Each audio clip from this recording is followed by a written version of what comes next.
The elevator doors finally opened, but the floor didn't exist on any blueprint. There was blood on the button panel.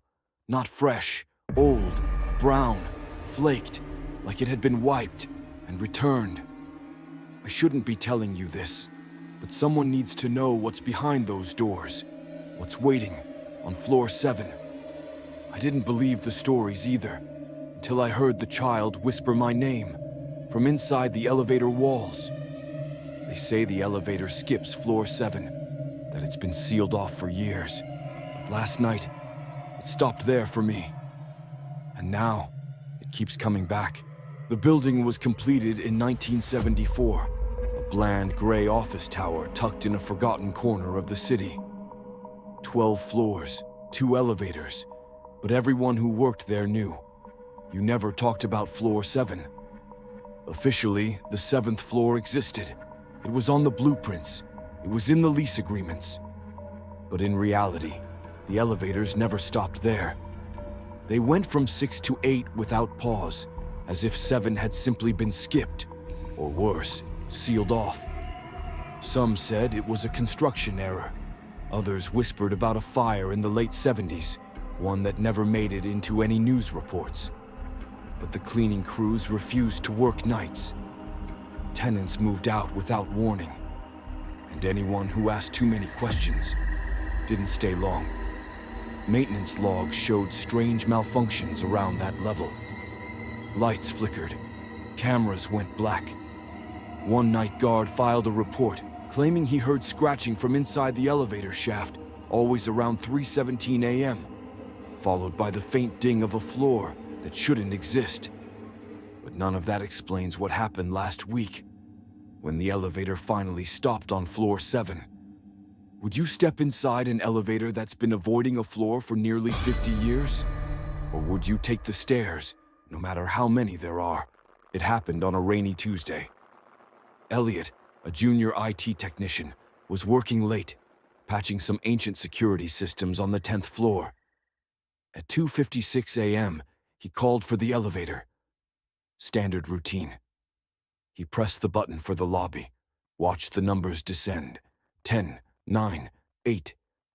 Then, without warning, the elevator slowed down and stopped on 7th. At first, Elliot thought it was a glitch, a misfire, maybe even a prank.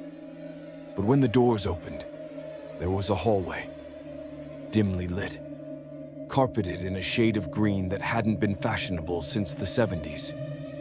The air inside wasn't just cold, it felt stale, like it had been trapped for decades, like something had been waiting. Curiosity overruled caution. Elliot stepped out. The doors stayed open behind him, but the moment he took a few steps, the lights above began to hum, then flicker, then die. He called out. No response, just a long, low creaking, like something shifting weight just out of sight. Then, footsteps, not behind him, above him, like something was walking across the ceiling. He turned to leave, but the elevator doors had closed. No light, no buttons, just silence. Then, from down the hall, a voice. Hollow, muffled, calling his name like it had been practicing it. Elliot. Would you have stepped out, or would you have let those doors close and never looked back? Elliot ran.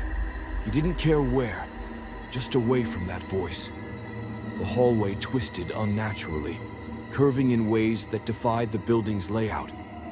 Doors lined the walls, but every handle he touched was ice cold and locked tight. Behind him, the lights flickered again, and with each pulse, the voice got closer. Not louder, closer. It wasn't just calling his name now, it was laughing.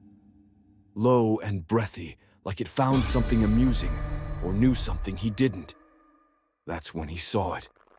One of the doors at the far end stood slightly ajar, a faint red glow leaking through the crack. It pulsed like a heartbeat. Reluctantly, he approached, hand trembling, breath shallow. As he nudged it open, he found a stairwell. Crumbling, ancient. not part of the building's blueprints. And spray painted on the wall in a frantic scrawl were the words, "Don't go down." But from the bottom of the stairwell came a sound, wet, dragging footsteps. And then, the elevator dinged. He spun around. The elevator was back. The doors were open, and inside was a mirror. Only, Elliot wasn't in it. What would you do? Take the stairs into the unknown, or step into the elevator that came back without your reflection? Elliot stood frozen between two impossible choices.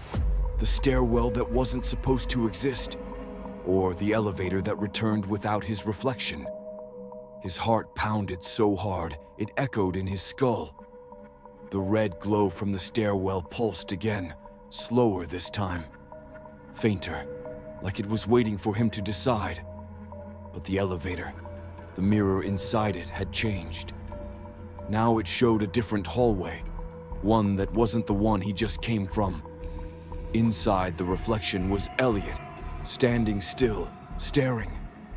But he was smiling. The real Elliot wasn't. The reflected version slowly raised a hand and waved. He backed away. This had to be a hallucination, sleep deprivation, a trick of the light. But then, the mirrored Elliot stopped waving and began mouthing something.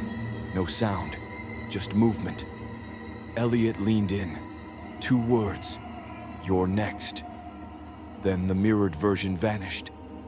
The elevator doors slammed shut with a thunderous clang, echoing down the hallway like a gunshot. All the lights went out. Silence. Then the unmistakable hum of the elevator descending. Floor by floor, back down to the lobby. Only Elliot was no longer sure if the elevator had ever been on his floor at all. What would you believe at that point? Your own senses, or the thing pretending to be you behind the glass? Elliot never made it back to the lobby. At least, not the one everyone else sees. Security footage from that night shows something strange. The elevator door opens at floor 7, alone, empty, and a shadow steps out, even though no one was inside. Then, just static. No one has seen Elliot since. But here's where it gets worse.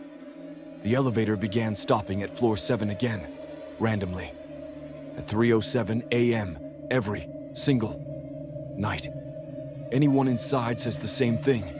The lights flicker. The elevator drops 1 floor too far. The mirrors don't reflect correctly. And sometimes, just sometimes, they hear whispers from someone who shouldn't be there. A man's voice, calm, tired. Don't let it follow you out. Some say Elliot never escaped. Others think he's still trying to warn people. Trapped somewhere between reflections, waiting for someone to trade places with. So now we ask you, would you dare step into an elevator that stops at a floor that doesn't exist? Or worse, what would you do if you looked into the mirror and your reflection didn't move? If you're still watching, maybe you're like us. Curious, a little brave, maybe even reckless. Just remember, the more we talk about these stories, the more they listen. So don't forget to like this video, subscribe for more unsettling stories, and drop your theory in the comments. What really happened to Elliot? And more importantly, would you take the elevator to floor 7?